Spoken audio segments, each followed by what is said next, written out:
Ladies and gentlemen, welcome to the session, Are Your Oil and Gas Supplies Secure? Before we start, just have an apology from the Minister of Energy and Mineral Resources for Indonesia. Unfortunately, Mr. Purnomo Yudhoyantoro cannot make it, so he passes on his apologies for that. I think we debate this topic at a very opportune moment. Oil is currently hovering just below $50 a barrel on the NYMEX contract. Ahead this weekend, of course, we have the Iraqi elections and the OPEC meeting on Sunday in Vienna. Now, oil is up nearly 14% since the start of the year. Obviously, two main factors. We've had winter arrived late, but it finally did arrive in the northern hemisphere. We had freezing temperatures in the US Northeast. In Japan, of course, kerosene heating fuel last week. Stocks were down over 7%. So it shows us, if we needed reminders, just how tight and nervous the oil markets are and have been over the last year. I suppose one of the things we're going to be debating today is, should it be that nervous? How much risk premium actually is in the price? And what are those risks? We can talk about political instability in the Middle East, Central Asia, Western Africa and Southern America, concerns perhaps over energy supply routes, whether that's oil and gas pipelines or shipping lanes, and also perhaps uncertainty about development of new supply sources and also the possibility of future demand shocks like a rapid increase in Chinese consumption.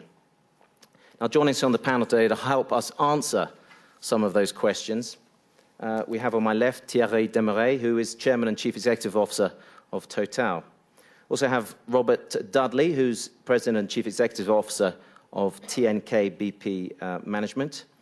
We have also Ngozi Okonjo, excuse my pronunciation of this, Iweala, who is the Ministry of Finance for Nigeria, and Armen, who's President and founder of Eurasia House International, which is an independent think tank, who's also former Prime Minister of Armenia.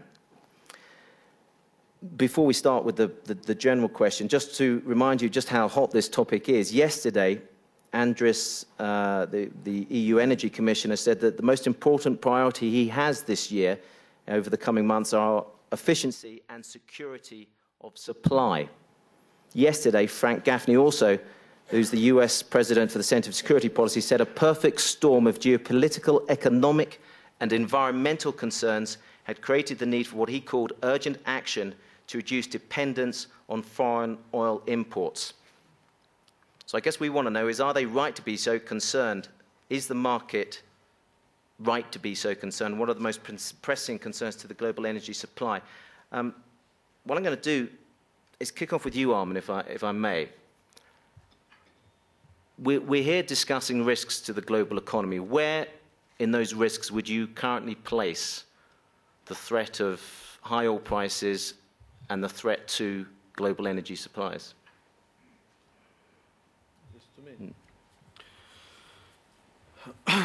Yes, you spoke about security and stability of supplies, and of course you spoke everything. All of that is connected with the idea of risks.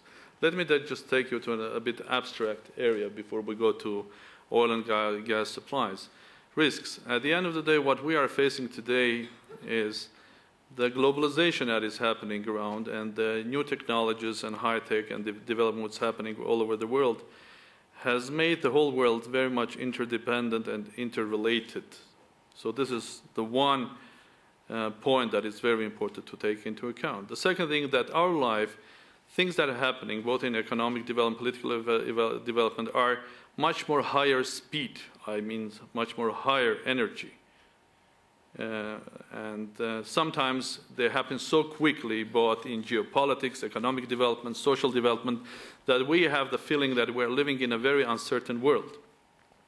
The third thing, I think, the third part or component of this complex world is information. There is a lot of information worldwide. Specifically, there are a lot of new needs and forms of bringing information, but among all of this information, it's becoming more and more difficult to find out what is primary and what is secondary, what is the real voice and what is the noise of this information flow. I think in the middle of these three important issues, we are basically living in forming our perspectives about what is risk. There's a fourth important one that I value very much. This is related to the fact that we're living in a completely new world, i.e., it's a world where individual or small group of people or individuals of high capacity or high energy can have tremendous effect, both positive and negative, on the global events and will participate in contributing in the global risk. What I mean here is not only what is happening in, let's say, in terrorism and so on. And when I think about it, it brings me to a very sort of a normal analogy with what was happening with physics some 100 years ago, what is happening now in politics. It was, let me just brief you a couple of minutes, if I may. Keep it brief. 100 years ago, basically the world was using the classical physics that we learn, everybody learns at school, where everything is clear, you know, the laws of Newton, and everything was purely clear and explainable when you used this. And then there were some experiments that were bringing some new information that was not explainable. So there was a sort of a confusion among the scientists all over the world, until they realized, they started understanding that physics, outside classical, when you are looking at small particles, is completely different. In classical physics, it was simple. From A to B, if the conditions are right, you are getting from A to B with a specific path. Then it happened that from A to B with the specific conditions, the particle can go to A, B, C, D, E, F, and there is a probability of solutions there. Then we realized that early 20th centuries that a small particle with very high energy can basically hit the nucleus of the atom and then create a split of the atom. And the next generation of these high energy particles will hit it, and you will get nonlinear effect from a simple, small, energetic particle.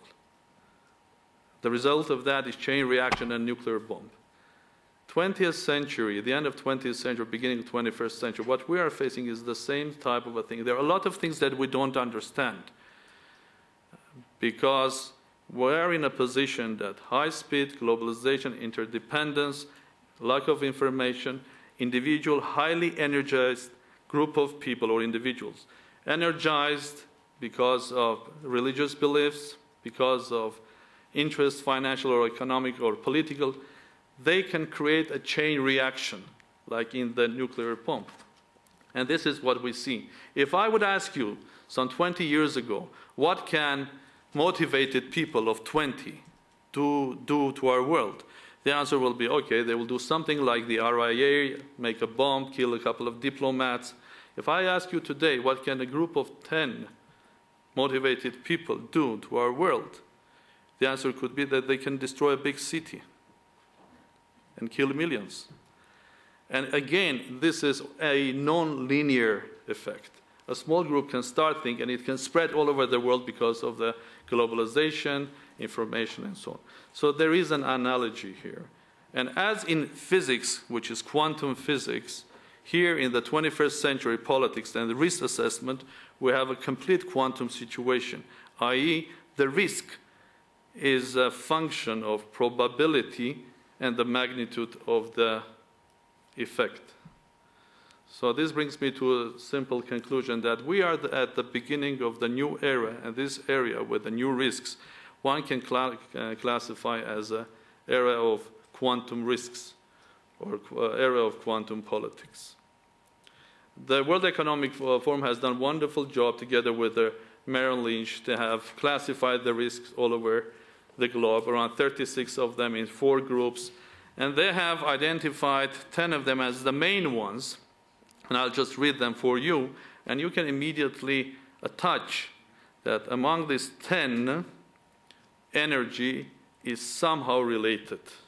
And these are instability in Iraq, terrorism, financial crises in the future, disruption in oil supplies, radical religion, radical Islam, collapse of China's growth,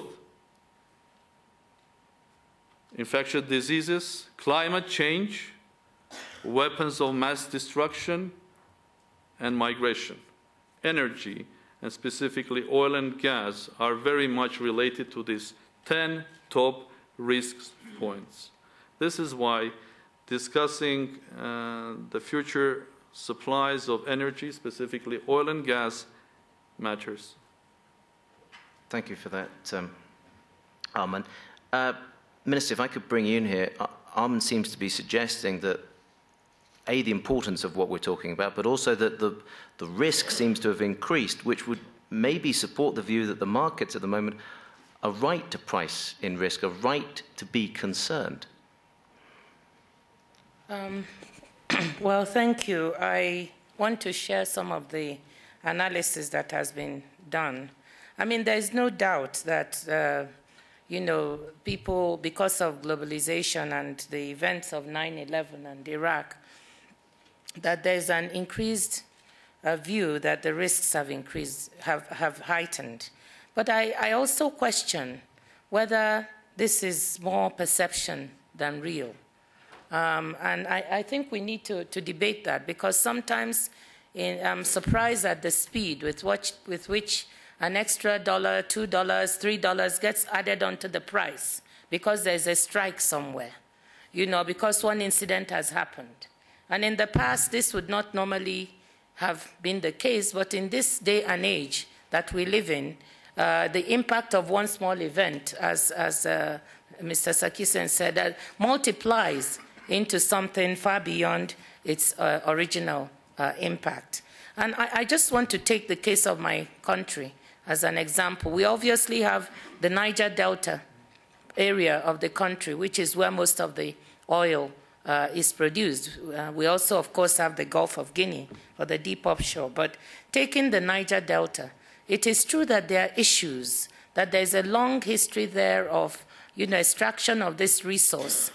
I'm from a population who has not felt that they have received the full benefits of having that resource taken away. And neither historically, neither the government nor the oil companies quite did what should have been done to ensure that the standard of living and the lives of the people from this area were taken care of. So we have a deep-seated problem that built up over time, and in our case, under military dictatorships, you know, where power was centralized, did not improve. So we have a long-term problem to solve in terms of making the people feel part and parcel of change in the country, because things have changed, are changing in Nigeria. And that underlying deep-seated problem then has resulted from time to time in incidents where, you know, you have a kidnapping or you have, you know, what we call bunkering. You know, people aid and abet criminal breakage of pipelines, and oil is siphoned off. All of which activities, you know, that are concentrated in an area. But the minute there's a report of one incident, we suddenly see that Nigeria is on CNN as causing a risk to global supplies, and prices immediately jump by a few dollars. So that surprises us sometimes, because we feel that these are incidents that can be handled, should be handled. They may not have been well handled in the past, but, you know, we can address them. And I do feel, if you permit me, that tackling these risks is a joint endeavor, you know, and it's a joint endeavor between the government, the oil companies, even the international community that benefits from this oil. And we're approaching it from that perspective now. We feel that our part is to attack the issue from two perspectives, the short term and the long term. But before doing that, I also want to make a strong point that I share, that information is a factor. I just feel that this instant globalization of information, you know, the sound bite doesn't give adequate time for people to really understand the situation and what is happening. And so analysts see that. They don't really get the details, and they immediately think some disaster is going on in this area, when in one case it could be an isolated incident. But what are we doing about it in Nigeria? We are taking both a short-term and a long-term approach. In the short term, we're increasing security in the area because obviously we want the oil companies to feel better protected. So trying to strengthen the police, to improve security budget so that the Navy, because this is an area of creeks, has the right equipment in flat-bottom boats to be able to move along the creeks to look at the thugs who are operating, as well as listen, to move around and be able to listen to the genuine grievances of people in the area.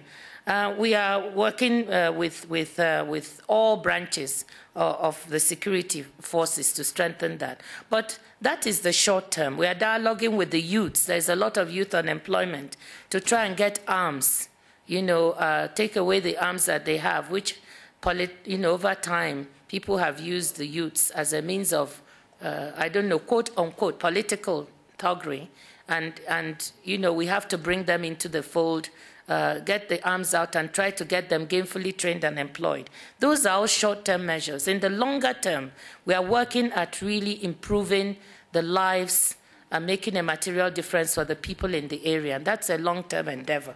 So we are doing our part, and I would just like to put it out there that, the exaggeration of information, I think we ought to, perhaps see what we can do about that, and whether all this pricing in of risk is really real or perceived, or whether there are very strong speculative elements that are at work in terms of this risk.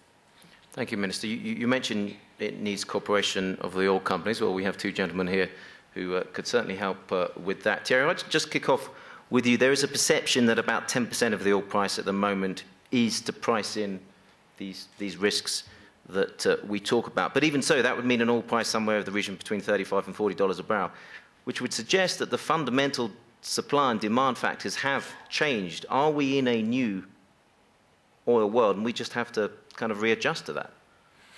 Well, before answering your question, I would just like to make 2 points. One is that the title of our session is Are our oil and gas supplies secure? And I think the answer is probably different, the problematic at least is different for oil and gas. And just to say a few words on gas before going back to oil, I think we are in a transition period in gas. For a long period of time, the gas business has been a regional business, and the fact that the source of gas was not that far from the customer gave a high sense of security. Perhaps a too high sense because you may have some technical disruptions and you did not have a lot of interconnections. Today we begin to see the LNG business growing rapidly, interconnecting the different gas markets, regional gas markets, a lot of new producing countries coming in the picture. And I think in a matter of a few years, we will have, in fact, a far more comfortable situation in terms of security of supply with these different sources, with an open market for liquefied natural gas, which will be able to reach any part of the world. So my answer for gas, to make it short, is I think that we will have in the next years an improvement in terms of gas security, gas supply security. The second preliminary remark is to say that, well, everybody is concerned about oil and gas supplies, but none of our customers have suffered an interruption in its supply. So it has worked well, even if the feeling of insecurity has been growing in the recent past. And I think it's mainly linked to the fact that for the oil market, the spare capacity has been reduced very substantially. We had period of times after the two oil shocks of the 70s, the following reduction in consumption, we have had a period of time where there was a spare capacity worldwide, which was representing 10% of oil demand. It has allowed the world to overcome difficulties like the period of the Iran-Iraq war, where most of the production coming from these two very important countries was not working. After that, we have had during the 90s a period where spare capacity was representing about 5% of the world oil demand. Last year, we came to a point where we were at just 1 or 1.5% spare capacity, which means that each time that we hear of some possible disruption, and I join the comments of the minister saying that you can hear of possible disruption without having any disruption. You see the oil taking $2 or $3 on the market. And I think that to come to recommendation to overcome this situation, the real problem that we are facing today is to be able to have the offer growing more rapidly than demand in order to recover higher spare capacity on the oil market. And it requires action on both sides. I think on demand side, it may be surprising to hear it in the expressed by an executive of an oil company, but I think we have to, the international community has to take actions to moderate oil demand growth, to devote more and more oil to transportation and feedstock for petrochemicals where it's difficult to make substitution, to have energy savings being put in place. On the offer side, I think, we continue to make discoveries, we develop them. From time to time, I hear critics about oil companies not growing sufficiently rapidly their production. In our case, in the last 10 years, we have grown our oil production by 4% per year when the market was growing by 2% per year. So I think we have done our share of the market. But the international oil companies, even if they are considered as very large corporation, in fact, represent only, in aggregate, 15% of the worldwide oil production. So the key is clearly on the side of the OPEC countries to see how capacity of production can be raised rapidly. And I think that in some countries, the national oil company can take care of it. In other countries, it should be through more opportunities of investment for international oil companies, the traditional ones, or perhaps new ones which appear in the picture. I don't think that there is a shortage of funds for investing more and growing more rapidly the capacity of production. The problem is to give more rapidly more opportunities of growing this capacity. Okay, well, you've raised some points there about how we also manage some of those risks. But Rob, I want you to bring back in and say, in your opinion, what are the most pressing threats to global energy supply? Well, Ross, I think the term you used initially, the perfect storm, says a lot of things. And one of it, a storm, is something temporary. And there's been an unusual convergence of things that have happened in the last year that have driven the price up 30% last year, 14% this year. But if you pull it apart, there has been extraordinarily strong economic growth in some of the largest economies in the world, China, India, North America, and it has, as Thierry said, reduced the spare capacity that exists in the oil markets to around 1 million barrels a day or so. This creates nervousness by itself. You put that with unsteady supplies from Iraq. As the minister said, just news out of Nigeria, Venezuela, in Russia, the case of the largest company in Russia being dismantled under very unusual circumstances creates the uncertainty. However, having lived through 4 cycles of high prices, several of them followed by very dramatic drops, and I remember these experiences very well, and I remember the charts and the lines of planners which continued onward and ever upward at the peak of all those cycles. I personally am not convinced that we are in a new paradigm yet. Conditions look like there will be very, very high energy prices in the next 2 years or so, but beyond that, I'm not sure we're in a new paradigm yet.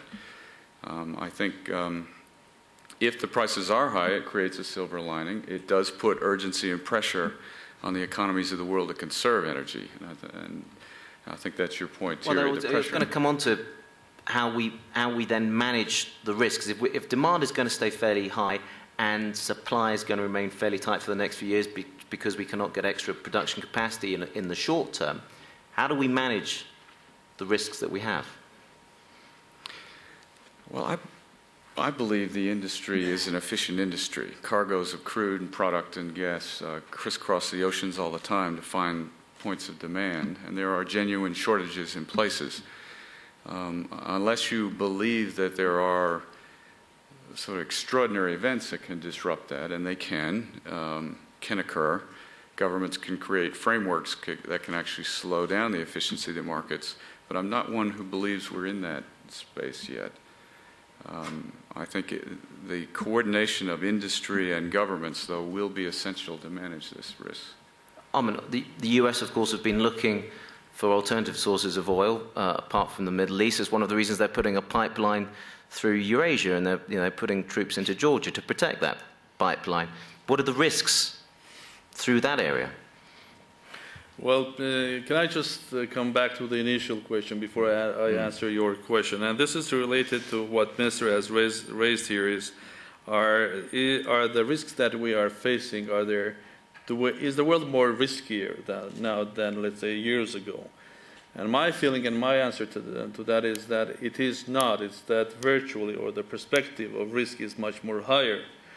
Again, I want to go back to the example of physics. Early 20th century, there was a very unusual situation in physics where physicists were lost because they didn't understand a lot of things which were happening. It was things at the end of the year. Now we have the same situation in politics and risk. Basically, we don't understand a lot of things.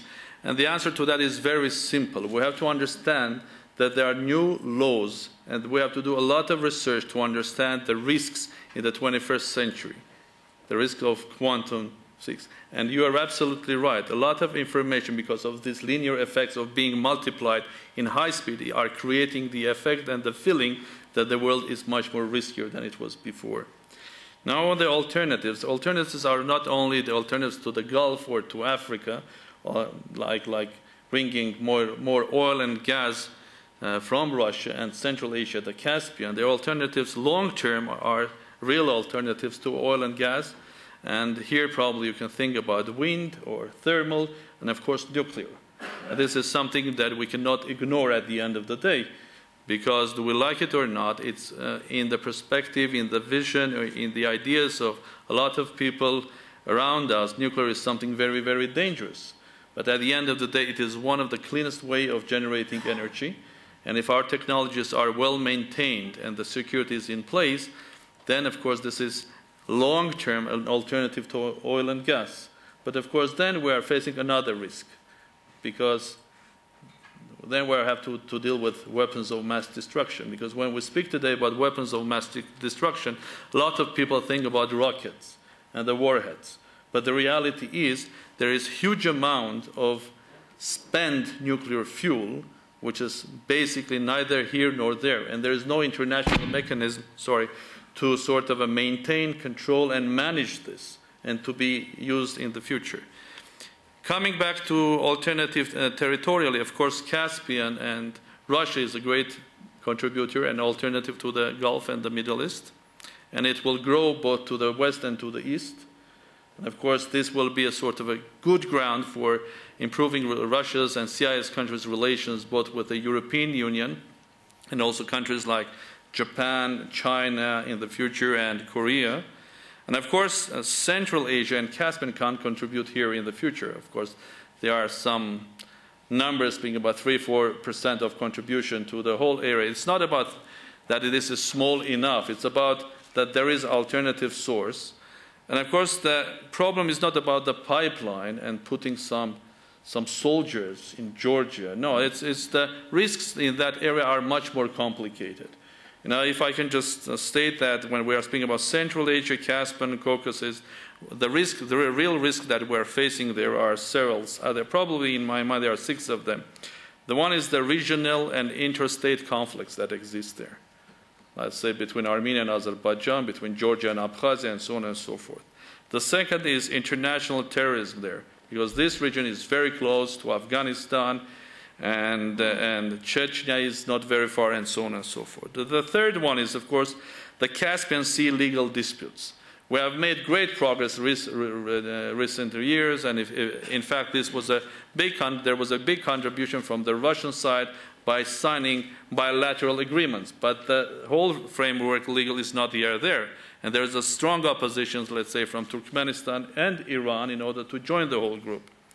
The fourth one is environmental issues there. And it starts from the pollution and the future of Caspian Sea, which is at the end of a small pool of water. And it goes something like what I said about they are in that region nuclear power stations, and how do we manage that? The fifth one is the hostile interstate relations. What I mean here is that we have states where they don't have diplomatic relations and proper relations. There are blockades between Armenia, Azerbaijan, Turkey, Armenia, Georgia, Abkhazia, and so on and so forth. So this is a risk. This is a threat.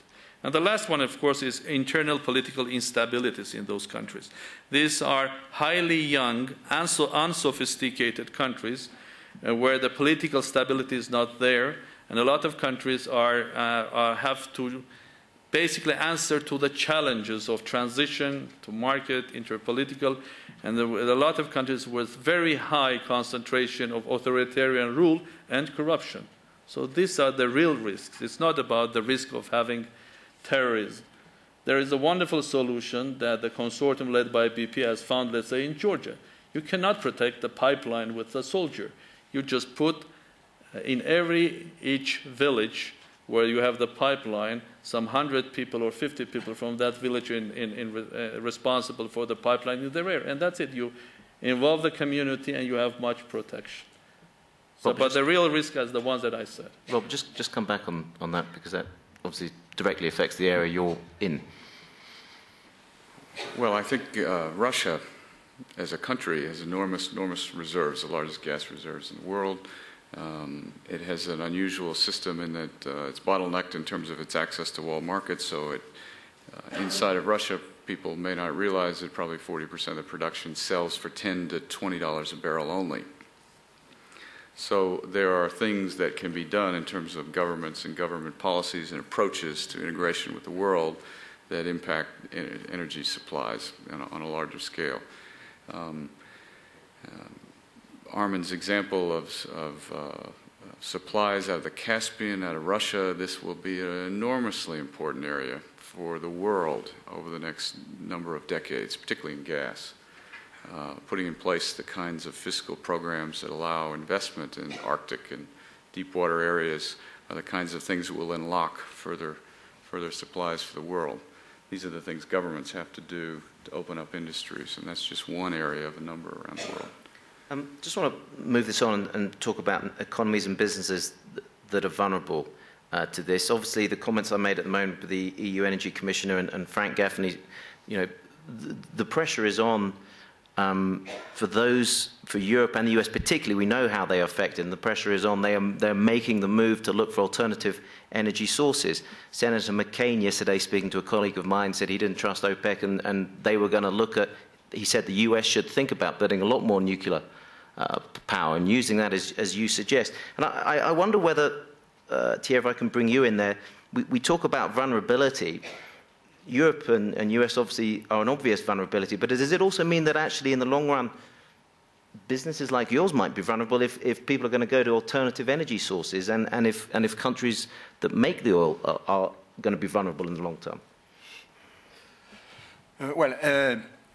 In the oil and gas business, we are facing risks permanently, all types of risk, geological, technological risk, political risk, and you could consider that this addition of risk may make it too dangerous business. This being said, up to now we have been relatively able to mitigate this risk, their consequences on the corporations, and to have a business which are developing fairly well, both on their technical side and on their financial dimension.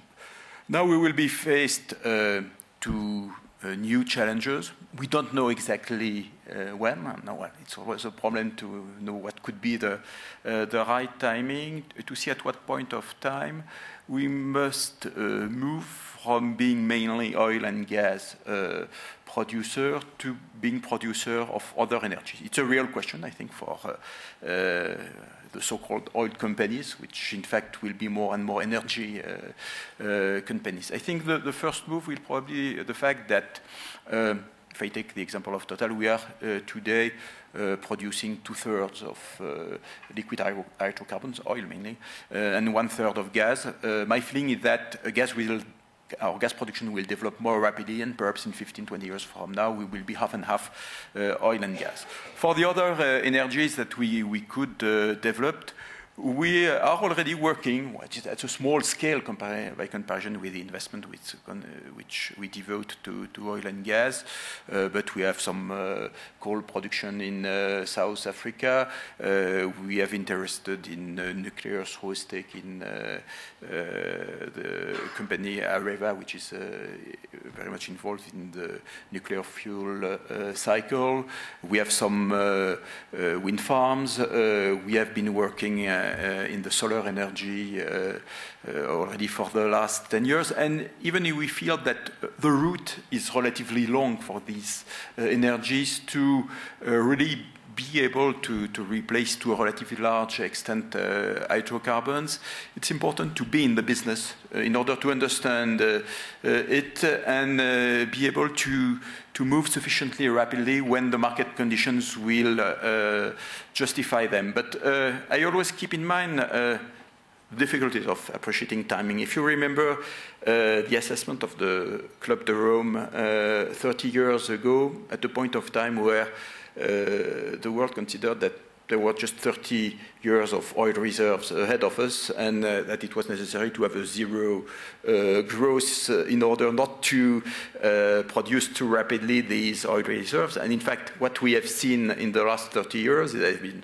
a lot of growth in the world, substantial growth in terms of oil production, but smaller than the economic growth. And we are today with 40 years of reserve ahead of us. Although I don't say that our successors in 30 years from now will make the same statement. And our geologists feel that, well, the number of areas which have not been worked yet, and when you can make huge discoveries, is clearly far more restricted than what it was 30 years ago. So we cannot just extrapolate, but you must at the same time keep in mind that you have to avoid Malthusianism in your assessments.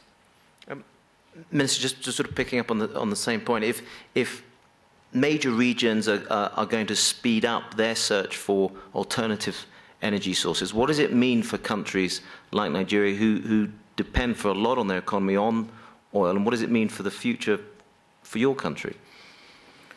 Well, let me just say that I shared a comment you made, just a comment on that earlier, that some of the countries that are producing are just as vulnerable. So when you hear the discussion about, the OPEC countries or countries that are oil producing and they appear to be in a strong position vis-a-vis the rest of the world, that is absolutely not the case. In our case, in terms of our downstream, we are far from being self-sufficient in terms of what we refined oil, for instance. We consume about 30 million liters a day. We have refining capacity for about 17, and we have to import the rest. So even the movement of supplies and all that, we are still quite vulnerable. And of course, we are working towards taking care of that. So I think it's in everybody's interest. It's a shared problem. But I also feel that sometimes we've had these feelings and pronouncements in the past. I really share what Thierry said, that there was a time when, everybody felt that we are running out of oil supplies, there's going to be a problem. And then technology developed in leaps and bounds, and you had all the ability to look in the deep offshore, and there have been many discoveries. The Gulf of Guinea, is now an emerging area in the world of very strong supplies.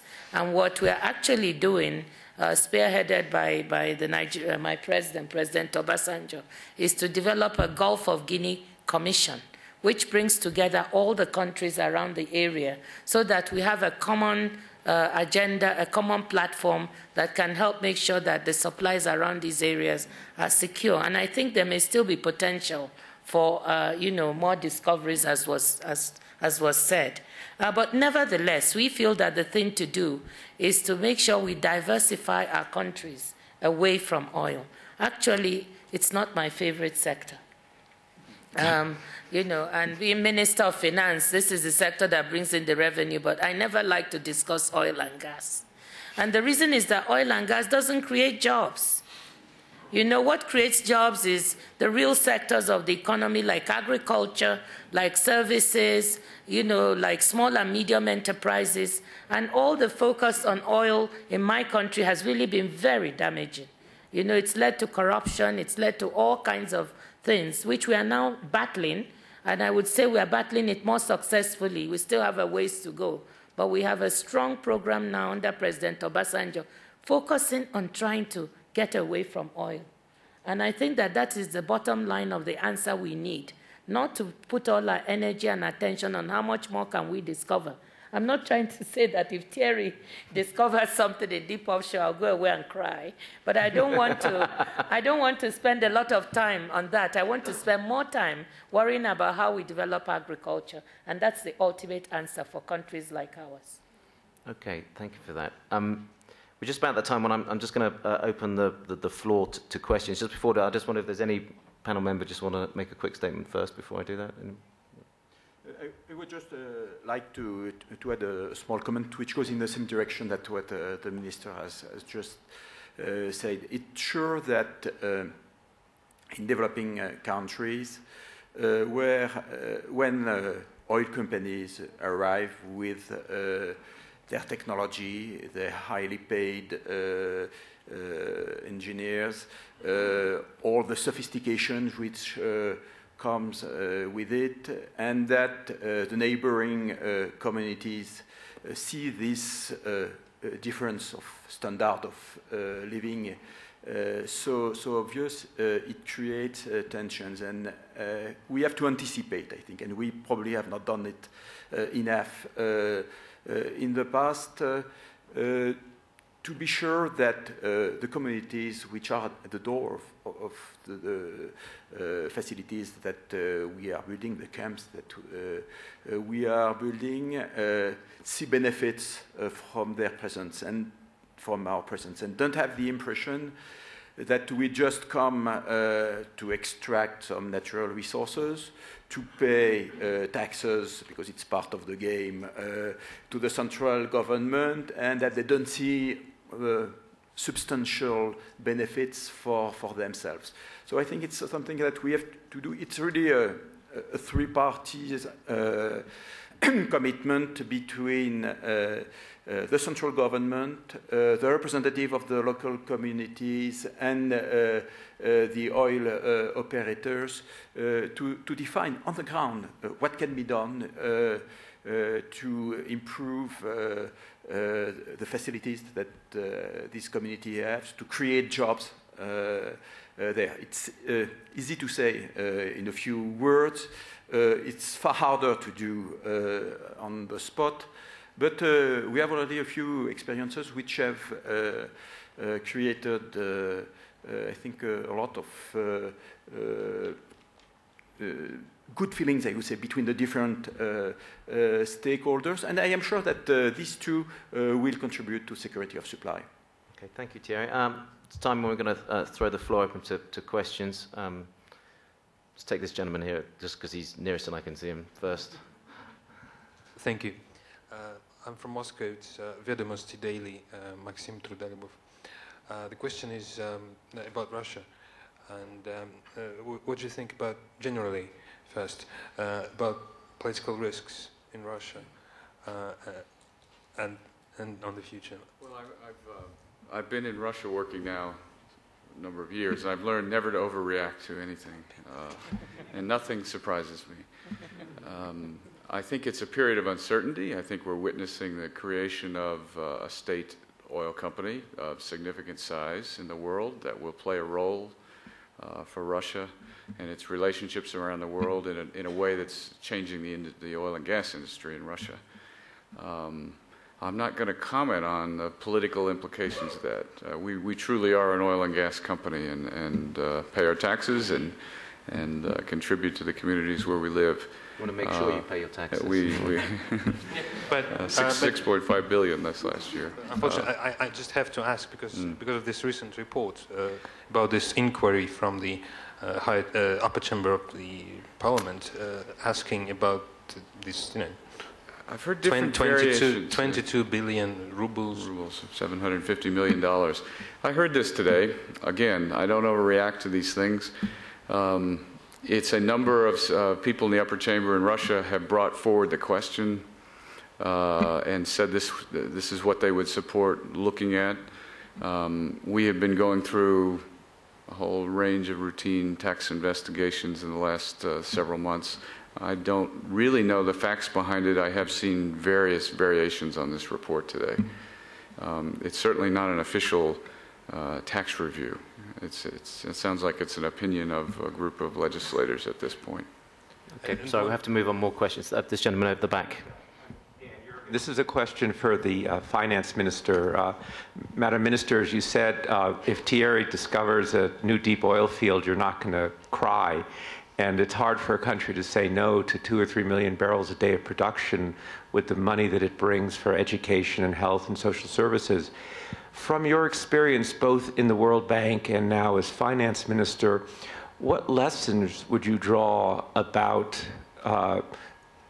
making sure that those resources are harvested and have the benefits that you want internally, given the issues that you pointed out that can happen with that much money flowing in, since you don't want to say no to the money? Thank you. Well, it's a good question. I think it's the crux, really, of the question in our countries. And as I said before, not thinking through it carefully and having not managing it properly has led to not good but bad things for the country. I think the first place you begin is to make sure you have a more open democratic government, a government where people can ask questions and can take their policymakers to task. I think one of the problems we've had is having had undemocratic regimes that had centralized power. That's the beginning. Once you do that, I think that we need to then look at how you manage these resources in a fiscally prudent manner. And for me, it begins with breaking the cycle or the connection between the price of oil and your budget. In the past, we had a very pro-cyclical pattern of spending, which didn't do us any good. When the oil price was high, we spent highly. When it was low, we crashed. And sometimes couldn't even sustain recurrent expenditures. Now, the interesting thing is everybody cries when oil prices are high, and, almost treat you like you're some kind of, adversary as a country. But when it drops, nobody comes to the neighborhood to say, how are you doing? And this is what I try to explain to people in the country, that because nobody is coming to your neighborhood at that time, you have to come to your own neighborhood. It means that you must be put in place something like an oil price-based fiscal rule that enables you to budget at a certain price and then help use the balance to manage volatility. And then you've got to introduce transparency in the way you use the resources so that they can be directed to those poverty-reducing expenditures that were not there in the past. You've got to make, what we are doing now, for instance, is publishing every month in the newspaper what each tier of government gets from the oil revenues. That way, there are questions being asked at the grassroots to governors, to the ministers. Why we got this amount of money? What did you do with it? And that then makes more attention to those things that matter for the people. So this is what we are beginning. I think that's the only way, increase transparency to introduce fiscal restraints, We are looking at a fiscal responsibility bill, for instance, that would make states and the federal government do budgets in certain ways. And then we are looking at health expenditures, education, infrastructure, how to direct better expenditures to these areas. Okay, more questions? This gentleman here at the front. My name is Abdullah Jum'a. I'm the president and CEO of Saudi Aramco, the world's largest oil producing company. My company has a capacity of 10.5 million barrels per day. And when there was a shortage, we came to the fore and we have covered the requirements. And if Senator McCain says he doesn't want to depend on us, we sent to the United States every day 1.5 million barrels per day. When there was a crisis in the US with Venezuela, we elevated it immediately to 2.2 million barrels per day, and we can do that anytime. We still have capacity. There is no shortage. We still have a capacity that's not being utilized. Saudi Arabia in total has 11 million barrels per day of capacity. My company has 10.5. Reserves is not the problem. The problem is not, in my opinion, the security is not with the industry itself. The problem is outside the industry. And I'll just give you a couple of things. One is, Mr. Sarkissian spoke about the globalization of information. I call it the globalization of misinformation. I think there are the risks are going to come from outside. First, look at the issue is of the environment. You know, when people talk about the environment, they talk about the environment with different overtones. For one, oil is highly taxed. Coal is subsidized. Okay. And then they talk about the environment and the global warming. But there is no concern about economic development, you know, what it could do if we just focus on one area and not the other. But I think the most dangerous, in my opinion, the most dangerous point of misinformation is the talk of the renewables with making promises to the public that the renewables are going to be the savior, you know. Let's remember, the renewables represent a very small portion today of the energy mix. You know, nuclear is around, I don't know, 7% probably today, and the IEA in 2030, they are looking at dropping to probably below 4%. Wind and others are maybe 1%. I think a rational view is that we have to look at all sources of energy. Look at all the sources of energy. If oil has a problem, if hydrocarbons have problems, let's work together. Governments having the proper policies, educational institutions, scientists to work and make this very useful, very transportable type of energy, more environmental friendly. You know, we have to have a lot of work on carbon sequestration, either in stationary or in movable equipment. We need to work together. Let's work on the renewables. But why don't we take advantage of the current coal, oil, and what have you, and work on it, make it more user-friendly, environmentally friendly, and so on. It is this polarization, it's this political overtones that cover the discussion about energy and about security. And I must say, with all due respect, that the discussion that we are having today also feeds into the issue of misinformation, because it heightens, it talks about, you know, the risks. Really, there has been no risks. There isn't a barrel that was promised to a customer on a date certain anywhere in the world that was not delivered. We had the Gulf War, the early Gulf War, the Iraqi-Irani war, the current war. Really, nothing happened. Thank you. It's a comment. It's not a question. No. I just want to just come back on that, because I know Thierry wants to make a moment. There is one issue that we haven't discussed. What comes out of the ground is crude. What customers buy is refined, and there is a problem with that connection. Absolutely. I mean, that's true. For instance, we are telling now all the refiners is, you know, when you build for the future, you have to build for sour crude and heavier crudes, because that is what's really being discovered, basically worldwide. In Saudi Arabia, we have a different situation. But even for us, you know, our new discoveries are going more in the heavier grades. Yes, there is a problem in refining, you know, but that is not the risk. If there is a shortage, refineries are going to be built, and we are building refining right now because it's needed. Thierry. Yes, I understand the strength of the speech of Abdallah Juma when he hears some complaints about the fact that the producers are not producing enough, and when you look to the fact that particularly for Saudi Arabia, the kingdom has kept for very long a huge spare capacity. And when people complain of the role of OPEC on the oil market, I think they should keep in mind the fact that if OPEC was not existing, the volatility of the oil price would be far higher than what we have seen in the past. And I think that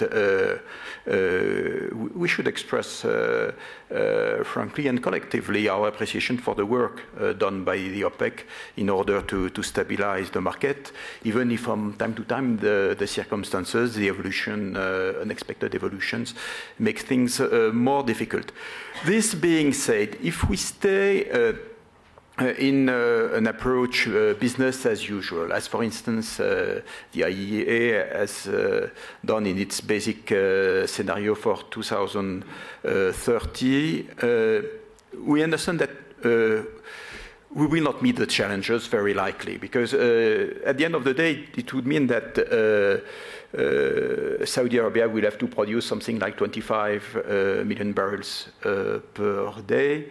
I understand that, well, you continue to invest a lot. You want to grow it from 11 to 12, 13, 15. But I have understood that, well, 25 is out of the picture. We are never sure of anything, but we cannot just say that we will find the solution. And I think there is a common feeling of the geologists that we will not be able to push the limits worldwide that far, even if we mobilize all the extra heavy oil, for instance, which will be in itself a big challenge in Canada and in Venezuela. So even if you are right to say that the renewables are not competitive by far, and especially if you look to the price before taxes in the consuming countries, we have to organize to be able to have a sufficient variety of sources of energy in due time. We have to organize to relax the constraints linked to the legitimate concerns in terms of climate change, and CO2 sequestration is clearly an area where everybody has to work, I think, to have a safer world, a more secure world in the coming decades. Okay, I'm going to take some more questions in a second. Armen just wants to come in. Yes, if I just may comment on what you were saying. I absolutely agree what you were saying. The concern here is not about the amount of the oil and the gas that we have in the soil. No, not at all. Absolutely not. The concern is more about the risk that we're just discussing. For example, you brought a wonderful example about your country and your company. The one thing that I would hate to hear is the instability in your country. So you can have all of this capacity, all of the readiness to supply the world with that. But God forbid tomorrow something happens with the stability of your country, then we'll have a big problem. So this is about the risks that are related to stability, political issues, pipelines, security, and so on and so forth. So no question about how much do we have. It's how much and how do we basically manage in a proper way. So that's the issue. And secondly, I think it's a small one. I think, yes, 40, 50 years, no problem. The rich man is not the one who has much, because you can be rich and just your generation, your children will just throw it into the wind in the next day. The The rich is the one who will maintain this richness for decades. We are rich today because we are blessed by God having all of this oil and gas. It's about in 50 and 100 years' time, the next generation. Maybe it's wiser to basically use it properly, because we'd never know in 50 years' time the new technology will find a better way of using oil and gas rather than just burning it. Just a very simple example. 100 years ago, uranium mine was just a soul, nothing. You could have go through and even not mention that there's a huge energy under that. And then new achievements in technology and physics had empowered us to use that energy for the benefit of people.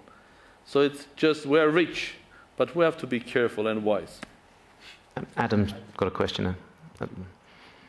Adam Smallman, Head of Energy at Dow Jones Newswires. My question, I've got two short questions and I appreciate short answers. Does the panel think that the world's economies are comfortable and can tolerate $50 oil?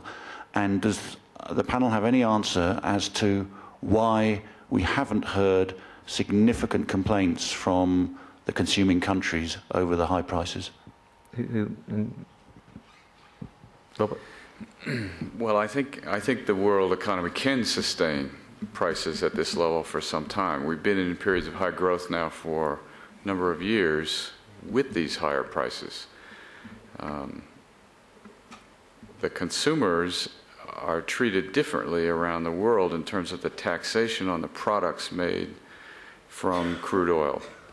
And there are different kinds of complaints around the world in growing economies around these high prices that are very different from country to country. I think we must keep in mind the fact that in real terms, after correction for inflation, the oil price that we have these days is roughly where we were after the first oil shock in 74, 75, and it is not at all where it has been in the 80s after the second oil shock. The second point, for industrialized countries, the economies are less sensitive to the oil price today.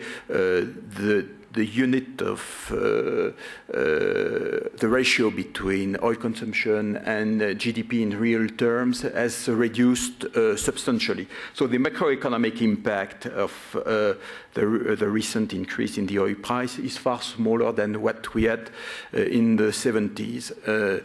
This being said, on this second element, the situation is different for developing countries, which are at a stage of development where their oil consumption is growing more rapidly than their global economic growth, and it's clearly far more challenging for them. On the final consumers, I have been a bit surprised too to see that there was so few reactions. I don't complain because we have faced in other periods a lot of complaints from the public opinion in the industrialized countries. But I have been surprised too to see that there was very little reaction coming from the final consumers. Minister? Yeah, no, I think this is a very good question. It's actually a question that I have had. I've also been surprised. A couple of years ago, there were protests in the UK at the increase in prices at the pump, and in some other countries. Now it's muted, and I think it's a warning signal to those countries that produce oil to really think about this. What is it that is different, and what is happening? Because you may be sitting there complacently. If substitution is happening and the impact of oil on industry and on consumers is lower, it means that we should think about whether this switch is happening faster than we think, away from oil into other energy sources. Then secondly, I just want to say that it may not be coming from developed countries, but like Thierry said, for developing countries, and particularly for the vulnerable countries in Africa, this price is not one that is sustainable. And even for the producing countries, I'm not sure that at least we are comfortable seeing such a high price. It's a balance between the interests of consumers, of which we also consume refined oil, and producers. So we would be more comfortable with a world in which it was not a $50 price. Okay, I've only got a couple of minutes. So quick question and a quick answer. This gentleman.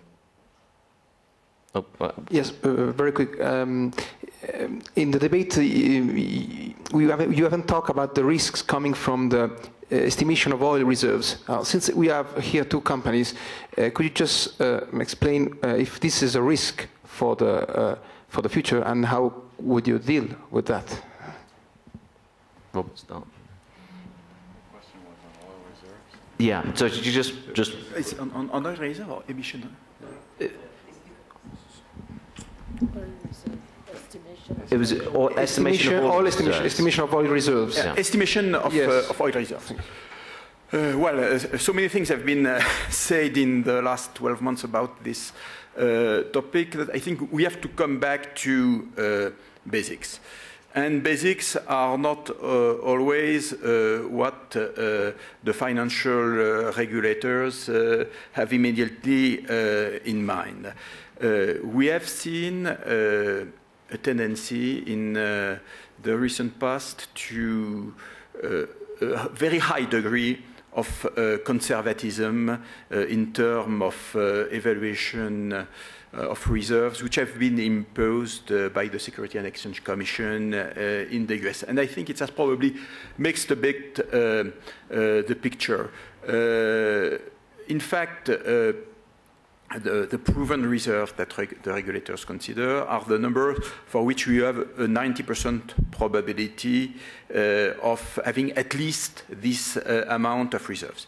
It is made on a field-by-field basis.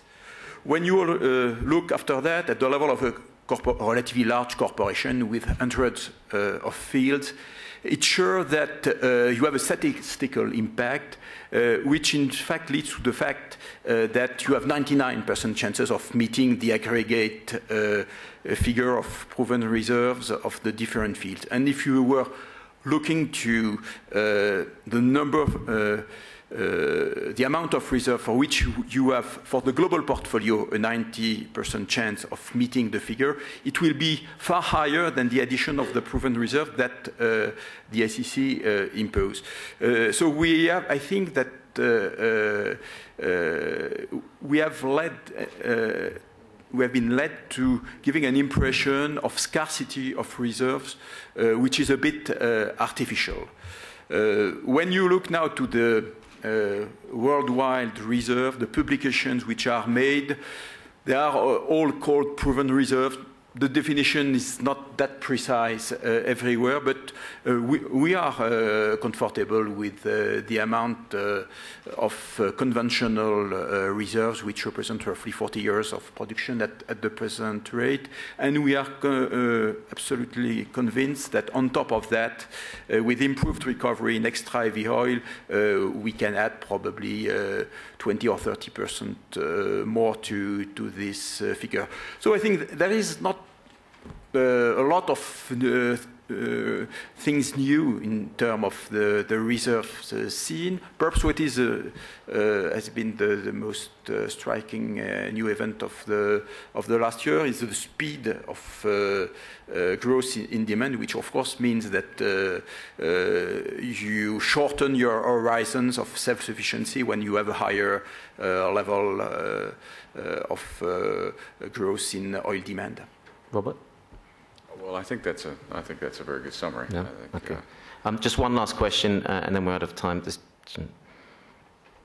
Yeah, Ambassador Torjman from France. You didn't mention China among the possible concern, whereas yesterday we had an interesting presentation by Shell, and I was surprised to see that under the three scenario presented, in 2025, the economic size of China, at least at purchasing power parity, will be ahead of the United States. So what is the assessment of the panel regarding the impact of China on both the demand and the supply? Well, of course, China is one of the reasons why people think there might be a new paradigm in the oil markets, Robert. Well, certainly the growth rates in China have been astounding in the last decade, and whether they can be sustained at that level, whether the Chinese government wants to sustain at that level is a question mark. the enormous sink of demand on not only oil and gas and energy and commodities and steel, and half the world's cement was poured in China last year. These are enormous numbers. It will undoubtedly add to China and other countries thinking about energy, making different kinds of relationships with countries around the world. It will change the world if that scenario plays out. It would be unprecedented in world history if that scenario played out. But it will no doubt change geopolitical relationships of Russia and China, Asia, the United States, the banking system. I mean, it's a fascinating speculation. Okay, just one last question. Reza from Saudi Arabia.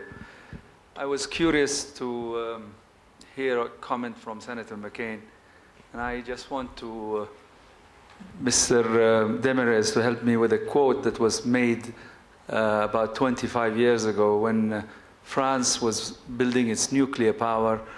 The Minister of Energy was asked, how were you able to convince the French people to allow you to build nuclear power? He turned around and he said, when you're draining the lake, you don't ask the frogs. Was that a correct statement? Well, there are perhaps a few other explanations, like the fact that France used to be a relatively centralized, centrally organized country. That's what I'm trying to get at. And decision making at the center was sufficiently strong to allow to have quick implementation. But what is interesting to see is 25 years later, there have been recent opinion polls which have been made. And when you ask people, do you think that nuclear energy is dangerous, you continue to have close to 50% of the French people who say, well, it's relatively dangerous. And after that, there's a second question. Do you think that having nuclear power in France is a good point for the country? And the answer is 75% yes. So it means that people are probably more mature that we can imagine from time to time, and they accept some level of risk, but they estimate that the balance between risk and reward is a good one. Then I get to my question, really. The question is, how will the Yanks react to nuclear power going into their homelands? That question could go to Mr. Dudley or to Daniel Yergin. Maybe he can address this. Well, I think the question was, how would the American public react to nuclear power plants across its homeland? As an American, I can say that it probably does have a negative position in the minds of most of the American public. It's a very practical country. It's hard to speculate out in the future how they would react, but right now I think that would be very difficult. Dan, if you want to add comments. It's changing a little bit. Changing a little bit. I'm afraid that we're out of time now, but I would like to thank everybody for participating. My thanks particularly to Armen Sarkissian. Thank you very much indeed.